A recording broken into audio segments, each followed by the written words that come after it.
आदित्यनाथ जी भले ही दुर्भाग्य से उत्तर प्रदेश के मुख्यमंत्री बन गए हों, लेकिन उनकी भाषा चौराहे छाप नेता की है।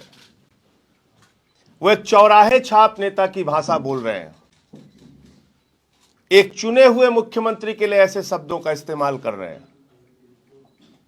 और जिस कोरोना प्रबंधन की वो बात कर रहे हैं, मैं ये कहना चाहता हूं कि कोरोना के कुप्रबंधन के एकमात्र जीवित स्मारक अगर कोई हिंदुस्तान में है तो उसका नाम है आदित्यनाथ। और ये मैं क्यों कह रहा हूं, एक एक करके बताता हूं आपको। उत्तर प्रदेश में हमने देखा, नदी के घाट पर, प्रयागराज हो, गाजीपुर हो, कानपुर हो, बलिया हो, लाशें सड़ी हुई मिली। चील, कौवे, कुत्ते नोच रहे थे। ये उसके दृश्य हैं, लोग भूले नहीं हैं। ये उसके दृश्य हैं।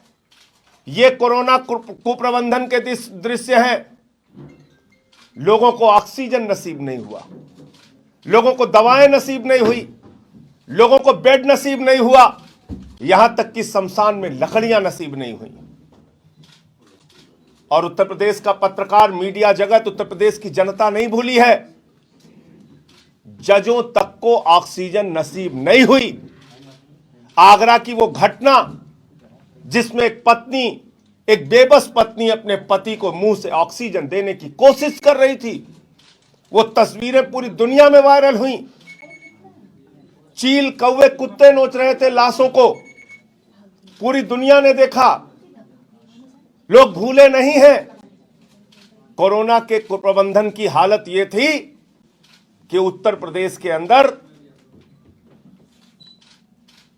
ऑक्सीमीटर जो 800 रुपए का आता है, 5000 में खरीदा गया। 1600 का थर्मोमीटर 13000 में खरीदा गया। 12000 का ऑक्सीजन सिलेंडर 55000 में खरीदा गया।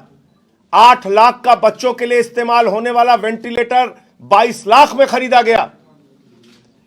शमशान में दलाली खा रही थी आदित्यनाथ जी की सरकार, कोरोना में घोटाले कर रही थी। और उन घोटालों के सारे कागजात मैंने लोकायुक्त को दिया। लोकायुक्त की जांच चल रही है जिस सरकार के खिलाफ कोरोना घोटाले में, वो दिल्ली की सरकार पे सवाल उठा रहे हैं, वो अरविंद केजरीवाल की सरकार पे सवाल उठा रहे हैं। आपने कैसे 5 साल उत्तर प्रदेश को चलाया, हम भूले नहीं है। हम भूले नहीं है। ब्राह्मण समाज की एक बेटी खुशी दुबे जेल में आज भी 1.5 साल से सड़ रही है। हम भूले नहीं है प्रभात मिश्रा का फर्जी इनकाउंटर कर दिया गया, 12वीं में पढ़ने वाला बच्चा जिसके विरुद्ध एक भी एफआईआर दर्ज नहीं था। हम भूले नहीं है उत्तर प्रदेश की कानून व्यवस्था की बदहाली क्या थी कि हाथरस की गरीब बेटी को रात में 2 बजे जला दिया गया। मनीष गुप्ता का पुलिस वाले पीट पीट के उसकी हत्या कर देते हैं, इंद्रकांत त्रिपाठी की हत्या कर देते हैं। हम भूले नहीं है ये सारी घटनाएं। इसलिए कोरोना की महामारी में आदित्यनाथ की सरकार सबसे फिसड्डी और फेल सरकार साबित रही है। और दिल्ली की केजरीवाल सरकार ने दुनिया का सबसे बड़ा हॉस्पिटल दिल्ली में बनाया, कोरोना का। ऑक्सीजन का इंतजाम किया, आईसीयू का इंतजाम किया, दवाओं का इंतजाम किया, प्लाज्मा थेरेपी कराई। ये सारा कुछ मैनेजमेंट करके पूरी दुनिया में जिस सरकार की तारीफ हो रही है कोरोना मैनेजमेंट में, उसकी आलोचना प्रधानमंत्री जी कर रहे हैं, सदन के अंदर कर रहे हैं। संसद का नियम होता है कोई भी सदस्य किसी राज्य सरकार की आलोचना नहीं कर सकता। कोई आलोचना कर रहा होता है तो खुद सभापति जी उसको रोकते हैं।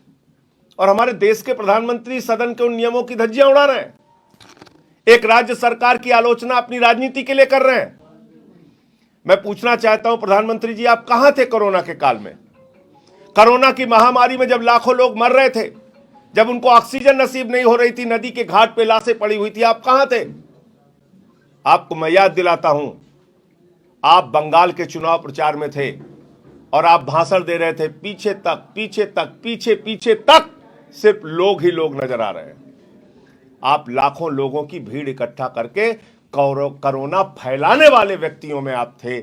आपने कोरोना को रोकने या कोरोना के प्रबंधन के लिए कोई काम हिंदुस्तान के लिए, इस देश के लिए कोई काम नहीं किया। और ये आपका गुनाह देश की जनता कभी माफ नहीं करेगी। तो अगर आपको पसंद आया हो तो इसे लाइक करें, कमेंट करें, शेयर करें और हाँ, हमारे चैनल को सब्सक्राइब करना ना भूलें ताकि देश विदेश से जुड़ी खबरें आप मिस ना करें, क्योंकि कोरोना काल में 2 गज दूरी, मास्क है जरूरी। नमस्कार।